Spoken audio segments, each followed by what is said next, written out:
Anandpur block Rajiv Gandhi सभागृह ठारे जिलापालों अभियोग शुणाणी अनुष्ठित हो जाइछि। साधारण निर्वाचन पर आनंदपुर उपखंड में प्रथम अभियोग शुणाणी होइतिबा बेले जिलापाल विशाल सिंह, जिला आरक्षी अधिकारी नितिन कुशलकर दागोड, एडीएम जदुमणि महला, एडिशनल पीटी रविंद्र कुमार मल्लिक, जिला शिक्षा चिकित्सा अधिकारी किशोर कुमार पृष्टिंक, अतिरिक्त उपजिलापाल किशोर कुमार पंडा, आनंदपुर वन्य अधिकारी जनशुणाणी रे उपस्थित रही अभियोग शुणाणी करथिले। आजिर एही शुणाणी रे मुख्यतः उपखंडर रास्ताघाट, आवास, भत्ता, राशन कार्ड रो वंचित थिबा लोके जिलापालों को भेटी अभियोग करथिले।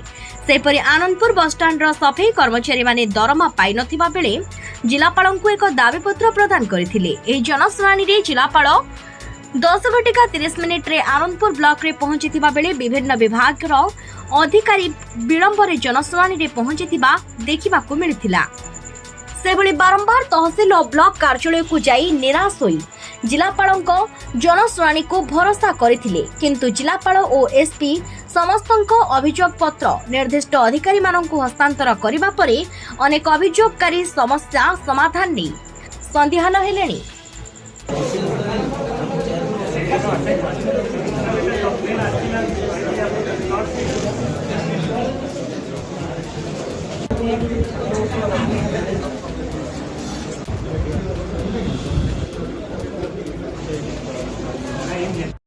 Bureau report Time TV.